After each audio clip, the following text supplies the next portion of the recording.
नमस्कार प्रिय विद्यार्थियों, मैं लक्ष्मीकांत शर्मा आज की इस कक्षा में आप सभी का हार्दिक अभिनंदन करता हूं, स्वागत करता हूं। दोस्तों, आज की इस कक्षा में हम अध्ययन करेंगे एनसीईआरटी पाठ्यक्रम द्वारा निर्धारित पुस्तक कक्षा 10 हेतु क्षितिज भाग 2 से कवि गिरिजा कुमार माथुर द्वारा रचित कविताओं का। तो सबसे पहले शुरू करते हैं गिरिजा कुमार माथुर का परिचय। तो गिरिजा कुमार माथुर का जन्म सन 1918 ईस्वी में गुना मध्य प्रदेश में हुआ। जन्म इनका हुआ 1918 ईस्वी को। गुना स्थान है, मध्य प्रदेश में पड़ता है। प्रारंभिक शिक्षा इन्होंने झांसी उत्तर प्रदेश में प्राप्त की, लेकिन उसके बाद इन्होंने एमए अंग्रेजी व एलएलबी की उपाधि लखनऊ से अर्जित की। शुरू में कुछ समय तक वकालत का कार्य भी इन्होंने किया। शुरू में कुछ समय तक ये वकील भी रहे। बाद में आकाशवाणी और दूरदर्शन में कार्यरत हुए। इनका निधन सन 1994 ईस्वी में हुआ।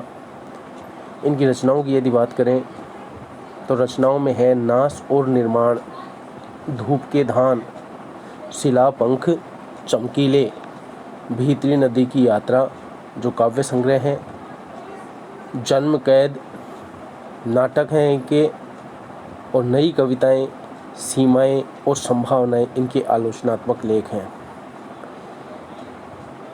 यहाँ पर हम बात करें इनके परिचय की तो और देखिए अब आप इनके परिचय में नई कविता के कवि गिरिजा कुमार माथुर रोमानी मिजाज के कवि माने जाते हैं। रोमानी मिजाज के कवि ये माने जाते हैं। वे विषय की मौलिकता के पक्षधर तो हैं ही, परंतु शिल्प की विलक्षणता को नज़रअंदाज करके नहीं। चित्र को अधिक स्पष्ट करने के लिए वे वातावरण के रंग को भरते हैं। वे मुक्त छंद में ध्वनि साम्य के प्रयोगों के कारण तुक के बिना भी कविता में संगीतात्मकता संभव कर सके हैं। तो इनकी शिल्प की दृष्टि से यदि देखें तो शिल्प पक्ष गिरिजा कुमार माथुर का काफ़ी सशक्त रहा है।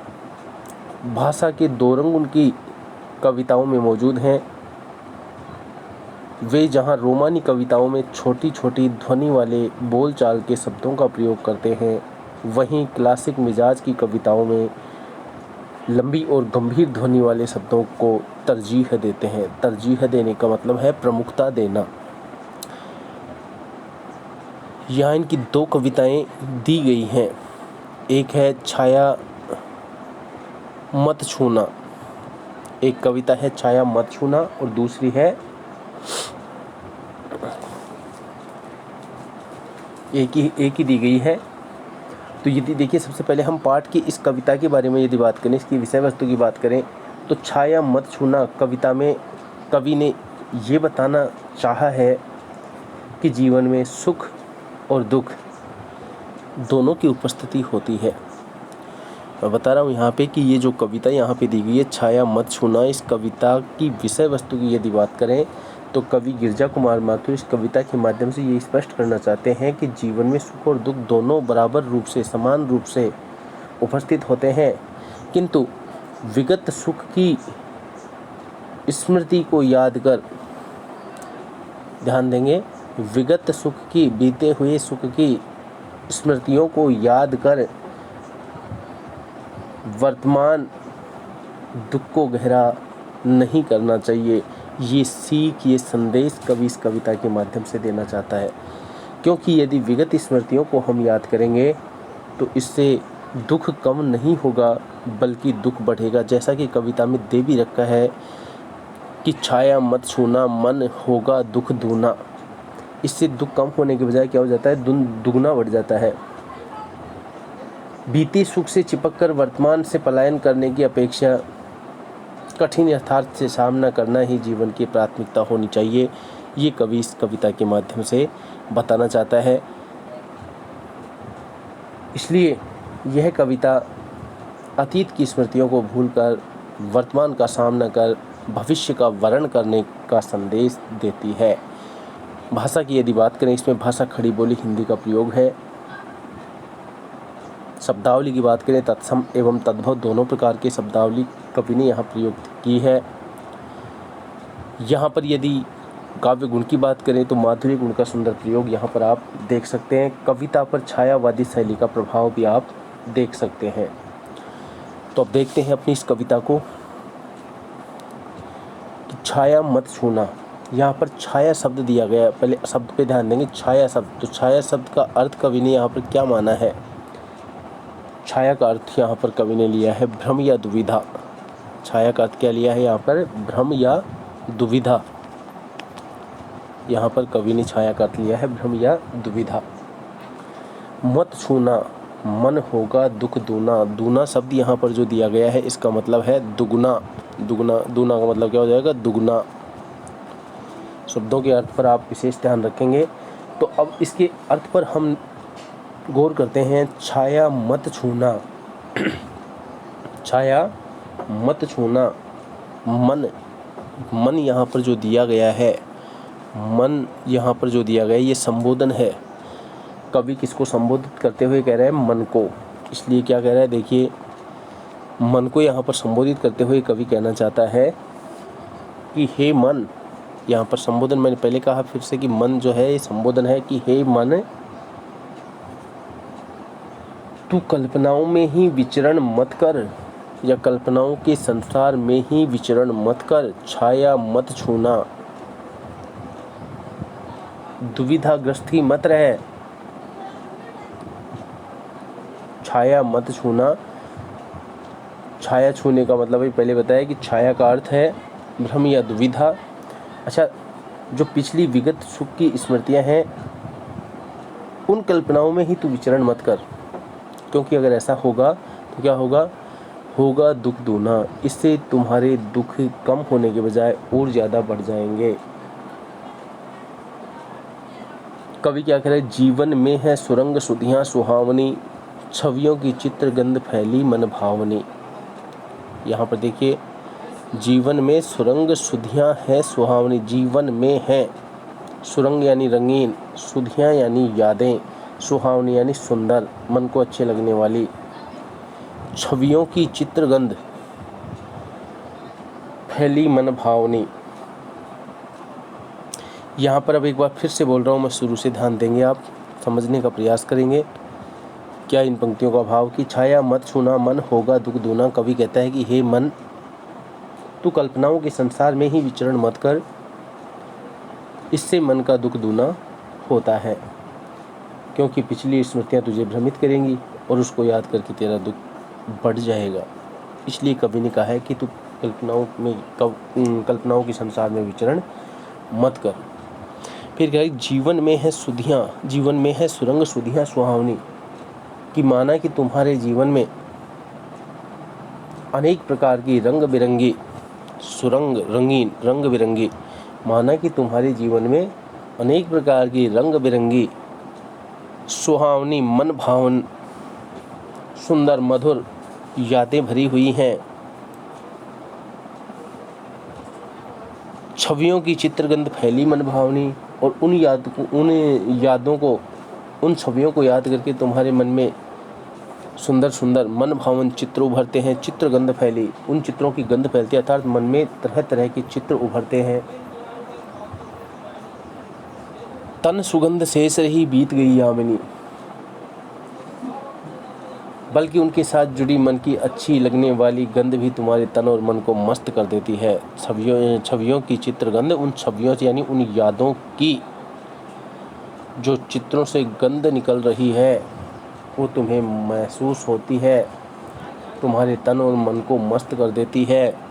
तन सुगंध शेष रही बीत गई यामिनी। कवि कहता है कि इस प्रकार पुरानी यादों में डूबकर पूरी रात बीत जाती है। बीत गई यामिनी, यामिनी यानी रात। इस प्रकार पुरानी यादों में डूब करके पूरी रात बीत जाती है। तन सुगंध शेष रही, इस समय तुम्हारे तन की गंध ही महसूस होती रहती है, शेष वही बचती है। कुंतल के फूलों की याद बनी चांदनी। कवि अपनी प्रियतमा के साथ बिताए सुखद क्षणों को याद करता है, किस प्रकार से उन्होंने अपना समय बिताया। तो यहाँ पे कह रहा है देखिए कि कुंतल के फूलों की याद बनी चांदनी, भूली सी एक छुअन बनता हर जीवित क्षण, छाया मत छूना मन होगा दुख दूना। कवि क्या कह रहे हैं यहाँ पर देखिए कवि अपनी प्रिया को संबोधित करते हुए कहता है कि उसके बालों में लगे कुंतल यानी होते हैं बाल, और बालों में लगे हुए फूल, तो कुंतल के फूल, बालों में लगे हुए फूलों के जो गुच्छे हैं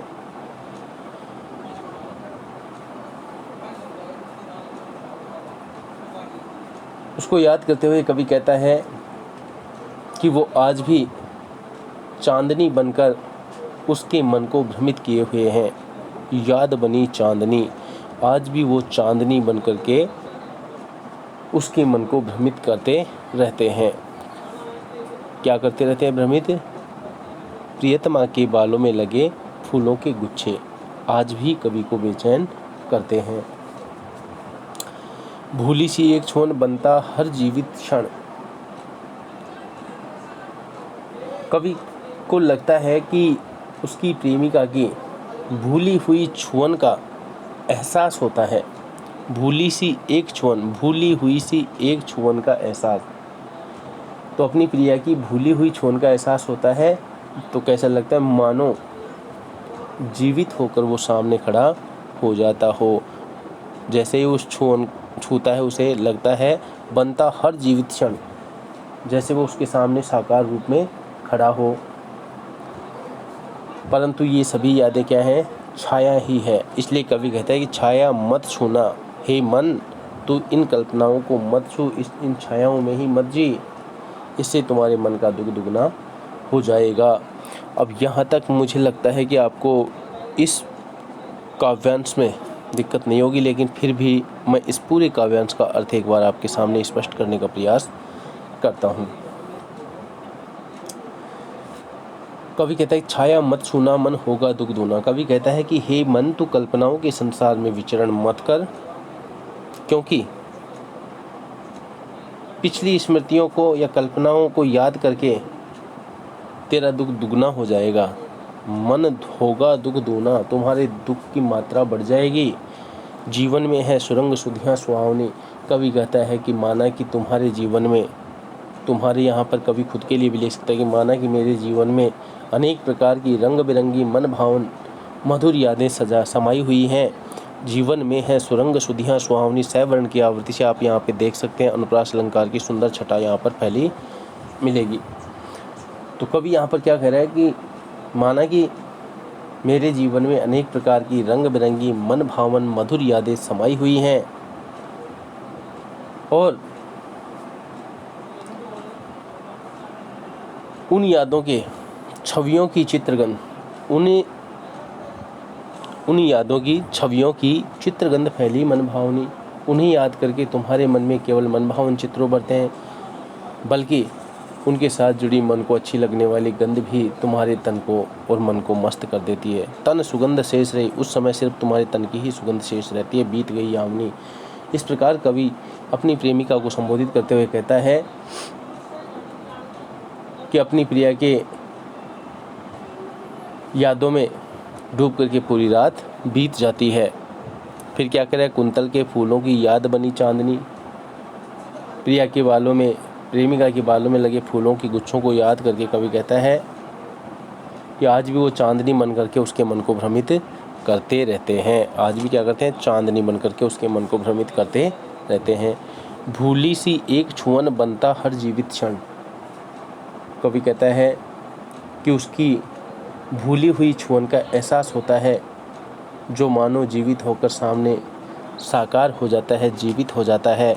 इसलिए कवि अपने मन को संबोधित करते हुए कहता है कि हे मन, तू कल्पनाओं में ही विचरण मत कर, क्योंकि ऐसा करने से, अर्थात विगत स्मृतियों को याद करने से तुम्हारे दुख की मात्रा बढ़ जाएगी। अब यहाँ पर यदि हम बात करें छाया मत छूना, यहाँ पर ये पंक्ति आपको दिख रही है, छाया मत छूना। इससे एक प्रश्न यदि लें कि छाया मत छूना, कवि ने ऐसा क्यों कहा है? क्यों कहा है कवि ने छाया मत छूना? तो शायद कवि ने इसलिए कहा है क्योंकि बीते मधुर क्षणों को याद करने से कुछ भी नहीं मिलता है। हमारे जीवन की जो विगत स्मृतियां हैं, उनको हम कितना भी याद करें, उनसे हमें कुछ भी मिलने वाला नहीं है। उल्टा ऐसा करने से वर्तमान का जो दुख है और भी बढ़ जाता है। इसलिए बीते हुए सुखद क्षणों को हमें कुरेदने का प्रयास नहीं करना चाहिए। इनसे सुख मिलने के बजाय दुख ही अधिक मिलता है। इसलिए कवि ने कहा है कि छाया मत छूना। यहाँ पर अब देखिए दूसरी पंक्ति दे रखी है, तन सुगंध शेष रही। पंक्ति से कवि का क्या आशय है? तन सुगंध शेष रही, क्या कहना चाहता है कवि इस पंक्ति के माध्यम से? कि अब प्रिया का तन मेरे पास नहीं रहा, तन सुगंध शेष रही। तन तो उसके पास नहीं रहा, लेकिन उसकी सुगंध, समझ रहे हैं कि उसका तन तो मेरे पास नहीं रहा, लेकिन उसकी यादों में उसकी सुगंध शेष रह गई है। ये बात यहाँ पर कवि इस पंक्ति के माध्यम से बताना चाहता है। जो सुख को वृद्धि करने के बजाय दुख की वृद्धि करती है, इसलिए बीते सुखद क्षणों को याद नहीं करना चाहिए। ये यहाँ पर कवि ने कहना चाहा।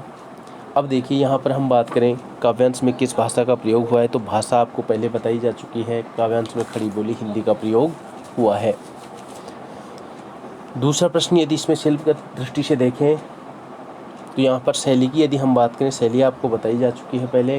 किस शैली का प्रयोग यहाँ पर हुआ है, तो आप इसमें छायावादी शैली का प्रयोग कर सकते हैं, किसी प्रकार का कोई संदेह नहीं है।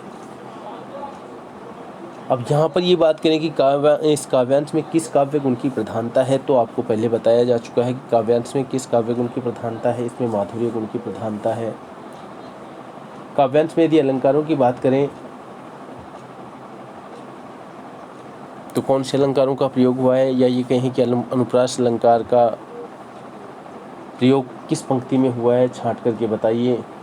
तो यहाँ पर एक दे रखा है, जीवन में है सुरंग सुधियाँ सुहावनी सैवरण की आवर्ती से। बहुत ही सुंदर प्रयोग यहाँ पर अनुप्रास का आप देख सकते हैं।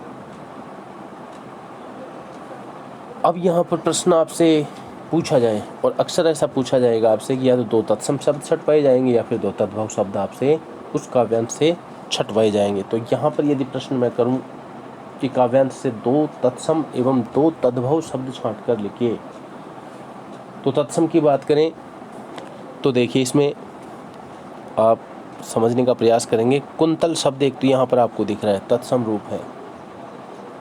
एक यामिनी शब्द आपको दिख रहा है, तत्सम है। दोनों शब्द क्या है? तत्सम। अब तद्भव शब्दों की यदि बात करें तो देखिए, एक तो फूलों शब्द जो दिया गया है ये तद्भव रूप है। याद शब्द जो दिया गया है ये तद्भव रूप है। छुवन जो शब्द दिया गया है ये तद्भव रूप है। इस प्रकार से आप इसमें से छांट सकते हैं। अब बात करते हैं कविता में आगे।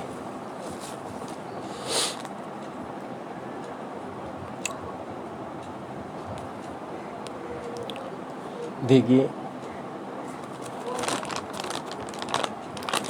यश है या न वैभव है, मान है न सरमाया। पंक्ति को ढंग से समझने का प्रयास करेंगे।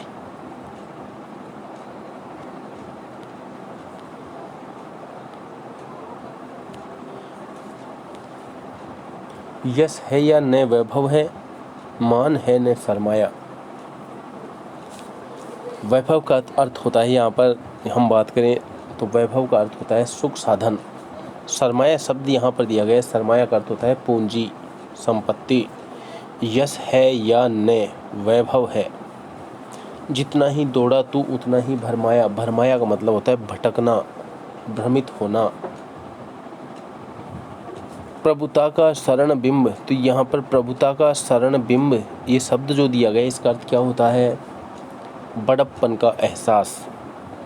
प्रभुता का शरण बिंब, इसका अर्थ क्या होगा? बड़प्पन का एहसास। मृग तृष्णा, मात्र मृग तृष्णा है तो मृग तृष्णा का अर्थ क्या होता है? झूठा भ्रम। मृग तृष्णा का अर्थ होता है झूठा भ्रम।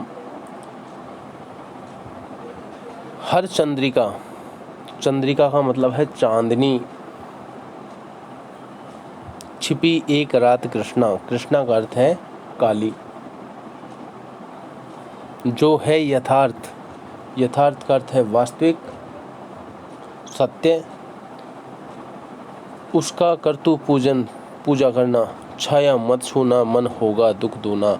ये अपने पहले शब्दों के अर्थ आपको बता दी गए। तो यहाँ पर कवि क्या करें? यश है या न वैभव है, कवि यथार्थ का बोध कराता हुआ कहता है कि संसार में न तो यश का कोई मूल्य है, यश है, या न वैभव है।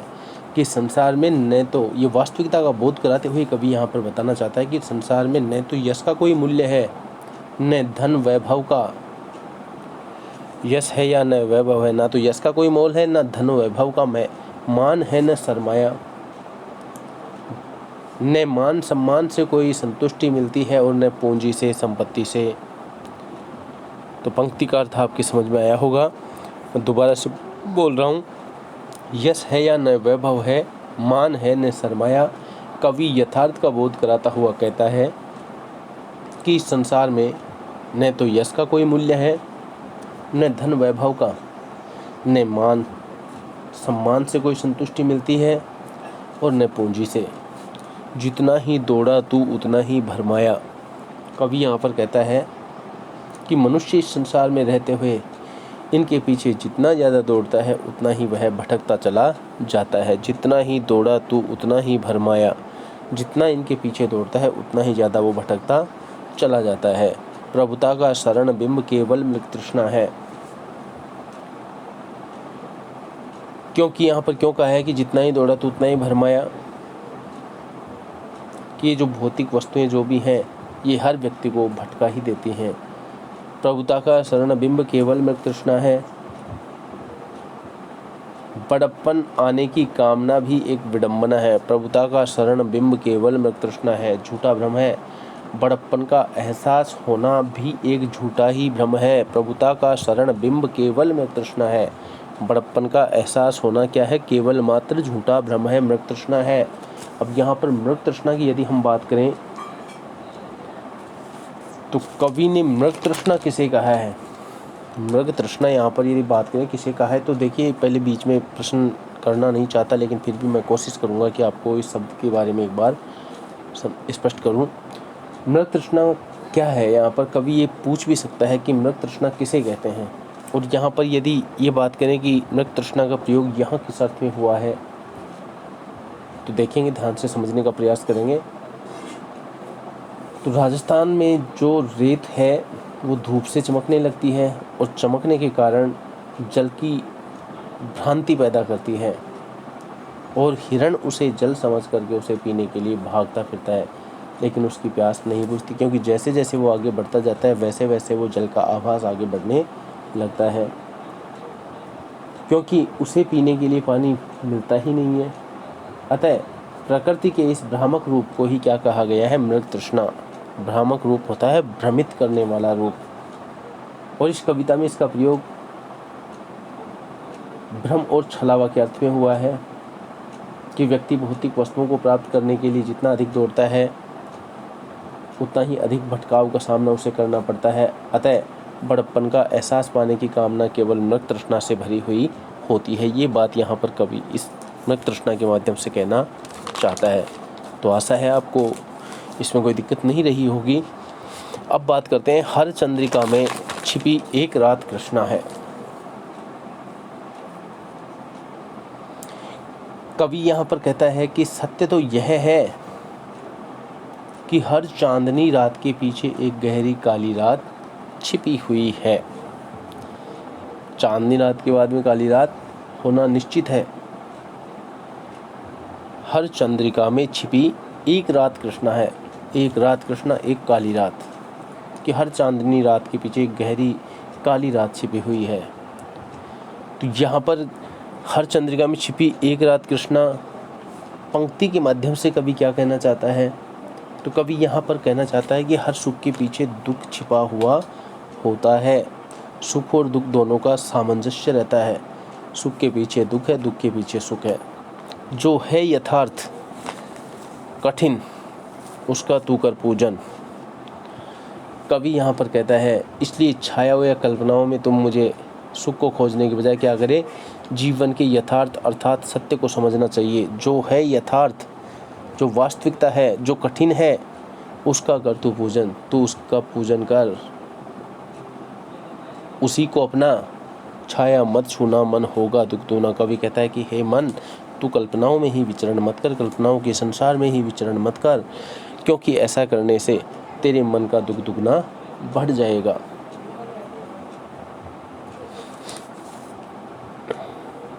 अब यहाँ पर यदि हम प्रश्न लिखें तो पहली जो पंक्ति दी गई है, यश है या न वैभव है, मान है न सरमाया, तो कवि ने सांसारिक समृद्धि के किन किन रूपों को भ्रांति कहा है। इस पंक्ति में आपने देखा होगा यश की बात की गई है, धन संपत्ति की बात की गई है, तो ये सभी भ्रांति हैं।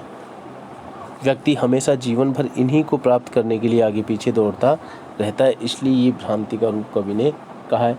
हर चंद्रिका में छिपी एक रात कृष्णा है, देखिए पंक्ति, और पंक्ति के भाव पर आपको गौर करना है। हर चंद्रिका में छिपी एक रात कृष्णा है कहकर कवि क्या संदेश देना चाहता है, यानी इस पंक्ति के माध्यम से कवि क्या संदेश देना चाहता है। तो इस पंक्ति के माध्यम से संदेश की यदि हम बात करें तो कवि ये देना चाहता है कि हर सुख के पीछे दुख भी छिपा रहता है, अर्थात जीवन में सुख के बाद दुख और दुख के बाद सुख आता रहता है। इसे ईश्वर का वरदान समझ करके स्वीकार कर लेना चाहिए। यही संदेश इस पंक्ति के माध्यम से कवि देना चाहता है। तो आशा है यहाँ तक आपको किसी प्रकार की कोई दिक्कत नहीं होगी। अब देखते हैं आगे। दुविधा हत साहस है, दिखता है पंथ नहीं।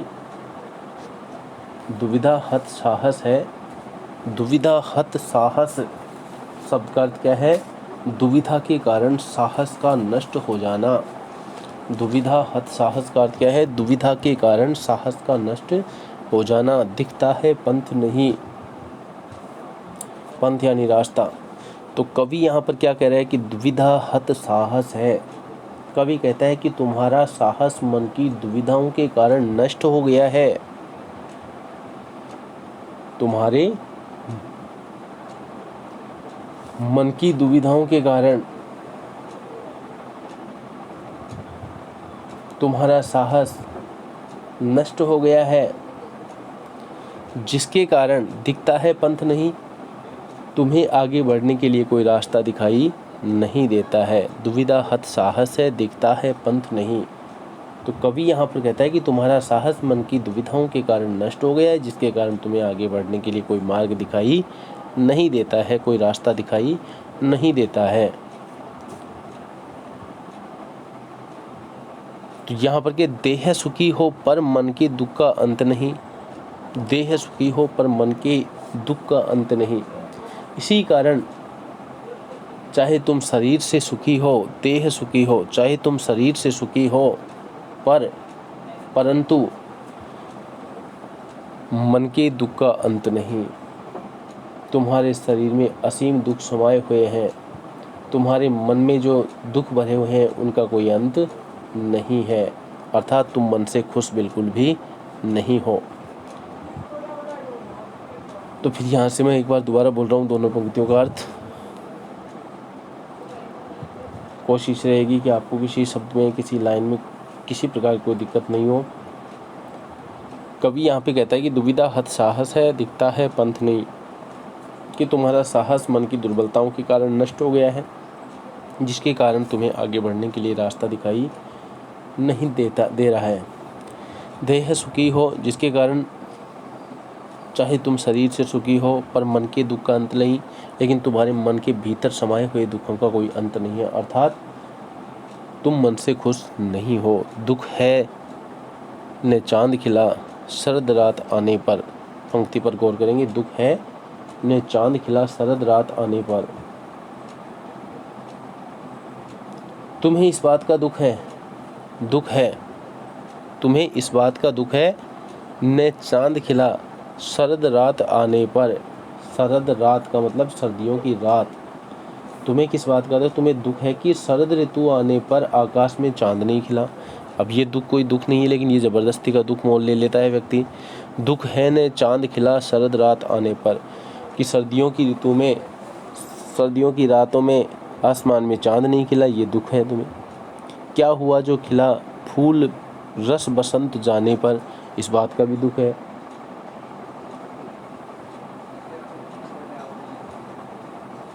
तुम्हें इस बात का दुख है कि रसमय बसंत के चले जाने के बाद फूल खिले, तो उस फूल का तुम्हें दुख है।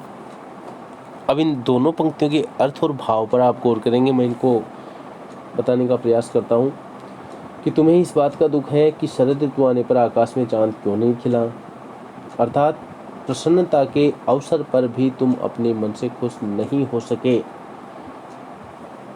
क्या हुआ खिला फूल रस बसंत जाने पर, क्या हुआ यदि जो खिला फूल, जो फूल खिलना तो था बसंत में लेकिन उस ऋतु के बीत जाने के बाद खिला हो, अर्थात यदि रसमय बसंत के चले जाने के बाद फूल खिले तो उन खिलने वाले फूलों से क्या फ़ायदा। फूल का खिलना तभी अच्छा लगता है जब वो बसंत ऋतु में खिले। बिना ऋतु के फूल खिलने से खुशी नहीं मिलती है। तो यहाँ पर कह रहे हैं जो ने मिला भूल उसे, जो तुम्हें अब तक प्राप्त नहीं हुआ है उसे तू भूल कर तू भविष्य वरण। कवि क्या कह रहे हैं कि तुम्हें जो कुछ नहीं मिला इस बात को तो तू भूल, उसे भूल और वर्तमान में जी। भविष्य का तू कर वरण, भविष्य में भविष्य की जो बाधाएं हैं, समस्याएं हैं, भविष्य का जो मार्ग तुम्हारे सामने पड़ा है उसका तुम्हें वर्ण करना चाहिए, अपनाना चाहिए। छाया मत छूना मन होगा दुख दूना, कि हे मन तू कल्पनाओं के संसार में विचरण मत कर, इससे तुम्हारे मन का दुख दुगना बढ़ जाएगा। तो यहाँ तक मुझे लगता है किसी प्रकार की कोई दिक्कत नहीं होगी।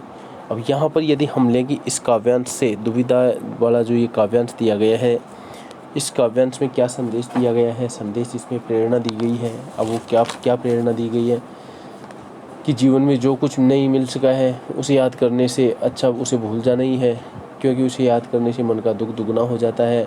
इसलिए उसे भूलकर वर्तमान में जीते हुए भविष्य को सुदृढ़ बनाने का प्रयत्न करना चाहिए।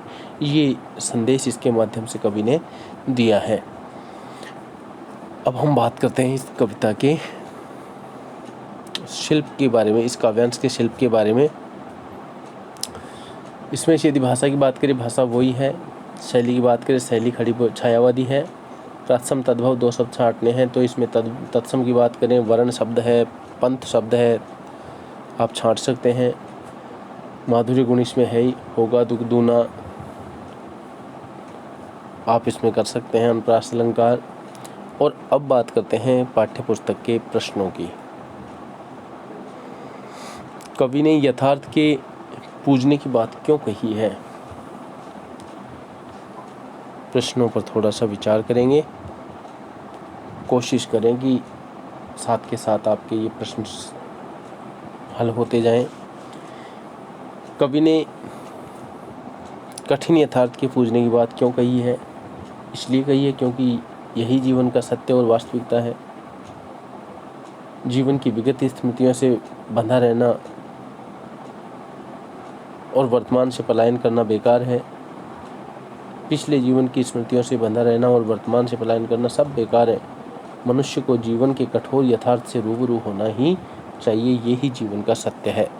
भाव स्पष्ट कीजिए। दूसरा दे रखा, प्रभुता का शरण बिंब केवल मृत कृष्ण है, हर चंद्रिका में छिपी एक रात कृष्ण है। कि व्यक्ति अपने बारे में बड़प्पन का एहसास करना भी एक छलावा है, एक धोखा है, झूठा भ्रम है, क्योंकि मनुष्य बड़प्पन का एहसास करके भी अपने मन से खुश रह सकता है, यह भी उसके लिए आवश्यक नहीं है। बल्कि सत्य तो यह है कि जिस प्रकार हर चांदनी रात के बाद एक काली रात छिपी रहती है, उसी प्रकार सुख के पीछे दुख छिपे रहते हैं और दुख सुख का ये क्रम जीवन भर आता रहता है और जाता रहता है। ये भाव इस पंक्तियों के माध्यम से कवि व्यक्त करना चाहता है। छाया शब्द यहाँ किस संदर्भ में प्रयुक्त हुआ है, कवि ने उसे न छूने के लिए क्यों कहा है। तो छाया शब्द यहाँ पर पुरानी स्मृतियों के लिए प्रयुक्त हुआ है। कवि छाया को छूने के लिए इसलिए मना करता है क्योंकि वास्तविकता से ये दूर है, इसलिए इनको अपने वर्तमान से बांधना दुख को बढ़ावा देना ही होता है। क्योंकि बीते जीवन की मधुर स्मृतियों के सहारे जीवन नहीं जिया जा सकता है। ये सब और इसका इस अर्थ में यहाँ पर प्रयोग हुआ है। कविता में विशेषण के प्रयोग से शब्दों के अर्थ में विशेष प्रभाव पड़ता है, जैसे कठिन यथार्थ। ऐसे आपको और उदाहरण छांट कर लिखने के लिए या आप खुद छांट सकते हैं। अगला प्रश्न देखिए, मृग तृष्णा किसे कहते हैं, इसका प्रयोग किस अर्थ में हुआ है। तो मृग तृष्णा कविता के दौरान मैंने आपको बताया भी, फिर से एक बार स्पष्ट कर देता हूँ कि राजस्थान में रेत की जो रेतीली मिट्टी है उस पर जब धूप पड़ती है तो वो कण चमकने लगते हैं और जल का भ्रम पैदा करते हैं, इसलिए हिरण उसको पानी समझकर उसको पीने के लिए उसके पीछे पीछे दौड़ने लगता है, लेकिन वो फिर भी प्यासा का प्यासा ही रहता है क्योंकि उसे पानी नहीं मिलता है। ये सिर्फ भ्रम था। अतः प्रकृति के इस भ्रामक रूप को ही मृग तृष्णा कहा गया है। अब बात करते हैं, बीती ताहि बिसार दे आगे की सुधि ले, यह भाव कविता की किस पंक्ति में हुआ है। देखिए, बीती ताहि बिसार दे आगे की सुधि ले, तो एक पंक्ति आई है ना कविता में, जो न मिला भूल उसे कर तू भविष्य वरण, ये इस पंक्ति के माध्यम से व्यक्त हुआ है। अब यहाँ पर यदि बात करें कविता में व्यक्त दुखों के कारणों को स्पष्ट कीजिए, तो इस प्रश्न में आप देख सकते हैं 7वां प्रश्न इसमें दे रखा है और इसको देखिए, हमेशा पुरानी स्मृतियों के पीछे भागते हैं, इससे हम वर्तमान और अधिक दुखी बना लेते हैं, एक कारण तो सबसे पहला। दूसरा कारण यदि हम बात करें तो हम विगत स्मृतियों में डूबकर वर्तमान को तो अच्छी तरह से नहीं जी पाते हैं और न ही भविष्य को ही सुदृढ़ बना पाते हैं, ये दूसरा कारण आप यहाँ पर लगा सकते हैं। तीसरे की यदि हम बात करें तो सुखों की मृग तृष्णा में उलझकर हम रह जाते हैं, इससे हमारा भटकाव और भी बढ़ जाता है और उचित अवसर पर लाभ रूपी सुख को प्राप्त हम नहीं कर पाते हैं। हमारी स्थिति बीते बसंत में खिले फूल के समान रह जाती है कि देखा क्या हुआ, फूल खिला रस बसंत जाने पर, तो यहाँ पर स्थिति वही हो जाती है। तो आशा है आपको इस कविता में किसी प्रकार की कोई समस्या नहीं रही होगी। फिर से मैं एक बार इस कविता को स्पष्ट करने का प्रयास कर देता हूँ ताकि आपके मन में कोई संदेह हो तो आप उस संदेह को निकाल सकें। सबसे पहले यहाँ पर हम देखते हैं पहला जो काव्यांश दे रखा है, छाया मत छूना होगा दुख दूना, छाया मत छूना मन होगा दुख दूना। तो कवि यहाँ पर कह रहा है कि हे मन, अपने मन को संबोधित करते हुए कि तू कल्पनाओं के संसार में विचरण मत कर, क्योंकि पिछली स्मृतियों को याद करके ये तुम्हारे मन का दुख कम नहीं होगा बल्कि दुगना बढ़ जाएगा। जीवन में है सुरंग सुधिया सुहावनी, कवि कहता है कि यद्यपि मेरे जीवन में एक प्रकार की रंग बिरंगी मन भावन मधुर यादें समाई हुई हैं, छवियों की चित्रगंध फैली मन भावनी, और उन पुरानी यादों के, उन छवियों के चित्रों की जो गंध है वो मेरे मन में समाई हुई है। तन सुगंध शेष रही, कवि कहता है कि वो तन तो मेरे साथ नहीं रहा लेकिन उस तन के साथ जो जुड़ी हुई मधुर यादें हैं उनकी सुगंध शेष रह गई है। बीत गई यामिनी, इस प्रकार से अपनी प्रिया को उसकी यादों में पूरी रात बीत जाती है। कुंतल के फूलों की याद बनी चांदनी, और अपनी प्रेमिका के बालों में लगे हुए फूलों के गुच्छे जब याद आते हैं जो आज भी चांदनी बन करके उसके मन को भ्रमित करते रहते हैं। भूली सी एक छुअन बनता हर जीवित क्षण, कि अपनी उस मेरी प्रेमिका की भूली हुई छुअन का जब एहसास होता है तो मानो जीवित होकर के वो सामने साकार खड़ा हो जाता है, यानी हर क्षण जीवित लगने लगता है, अर्थात साकार हो। छाया मत छूना मन होगा दुख दूना, कवि अपने मन को संबोधित करते हुए कहता है कि हे मन, कल्पनाओं के संसार में विचरण मत कर, क्योंकि ऐसा करने से तुम्हारी दुख की मात्रा बढ़ जाएगी, तुम्हारा दुख दुगना हो जाएगा। फिर देखिए, मन यश है या वैभव, यश है या न वैभव है, मान है न सरमाया, कवि वास्तविकता का बोध कराते हुए यहाँ पर यथार्थ का बोध करवा रहा है। क्या कह रहा है कि यश है या न वैभव है, मान है न सरमाया, कि संसार में न तो यश का कोई मूल्य है, न वैभव का, न मान सम्मान का, न पूंजी का,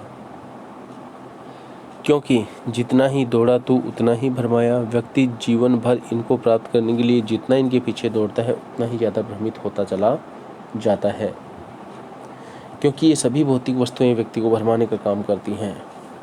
प्रभुता का शरण बिंब केवल मृग तृष्णा है, बड़प्पन का एहसास केवल एक झूठा भ्रम है, कभी खत्म होने वाली प्यास कभी नहीं खत्म होने वाली प्यास है, अर्थात झूठा भ्रम। हर चंद्रिका में छिपी एक रात कृष्णा है। कवि कहता है कि बड़प्पन का एहसास और इस एहसास की कामना भी एक छलावा है, और ये ऐसा छलावा है जैसे कि हर चांदनी रात के पीछे एक गहरी काली रात छिपी होती है, अर्थात हर दुख के पीछे सुख का समाया हुआ होना। तो कवि कहता है कि इन सबको भूल, जो है यथार्थ, जो वास्तविकता है कठिन, लेकिन वो कठिन है, उसका कर तू पूजन, उसका तू सामना कर, उसी को पूजा कर। छाया मत छूना मन होगा दुख दुना, हे मन तू कल्पनाओं के संसार में विचरण मत कर, इससे तेरे मन का दुख दुगना हो जाएगा। दुविधा हत साहस है, दिखता है पंथ नहीं। कवि कहता है कि तुम्हारा साहस मन की दुविधाओं के कारण नष्ट हो गया है, जिसके कारण तुम्हें आगे बढ़ने के लिए रास्ता दिखाई नहीं दे रहा है। देह सुखी हो पर मन के दुख का अंत नहीं हो, इसके कारण चाहे तुम शरीर से सुखी हो लेकिन तुम्हारे मन के दुखों का कोई अंत नहीं, अर्थात तुम मन से बिल्कुल भी खुश नहीं हो। तुम्हें इस बात का दुख है कि दुख है न चांद खिला शरद रात आने पर, सर्दियों की ऋतु आने पर सर्दियों की रात में चांद निकला, इस बात का दुख है। क्या हुआ, खिला फूल रस बसंत जाने पर। ऐसे सुख से क्या फ़ायदा जो अवसर चूकने के बाद मिले, अर्थात जैसे फूल बसंत ऋतु में खिले तो अच्छा लगता है, प्रसन्नता मिलती है, लेकिन बसंत ऋतु बीत जाने के बाद फूल खिला तो उस फूल का कोई खिलना मायने नहीं रखता है। जो न मिला भूल उसे, जो तुम्हें अब तक प्राप्त नहीं हुआ उन सबको भूल करके कर तू भविष्य वर्ण, तू भविष्य का सामना कर, भविष्य का वर्ण कर। छाया मत छूना मन होगा दुख दूना, कि हे मन तू कल्पनाओं के संसार में विचरण मत कर, इससे तुम्हारे मन का दुख दुगना हो जाएगा। तो ये थी आज की अपनी कक्षा और आज का अपना पाठ। आशा है आपको इस पाठ में किसी प्रकार की कोई समस्या का सामना नहीं करना पड़ा होगा।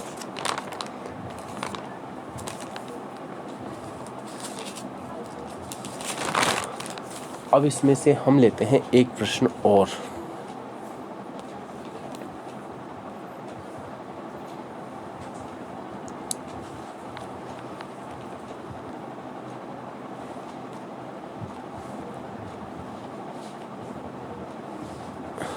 ये हमने पहले भी बात की कि हर चंद्रिका में छिपी एक रात कृष्णा है। इस काव्य पंक्ति में किस जीवन सत्य को उद्घाटित किया है कवि ने? तो इस पंक्ति में कवि ने यह बताना चाहा है कि जीवन में सुख और दुख दोनों ही आते रहते हैं, इसलिए हर सुख में दुख भी अनुभूति के आधार पर छिपा रहता है।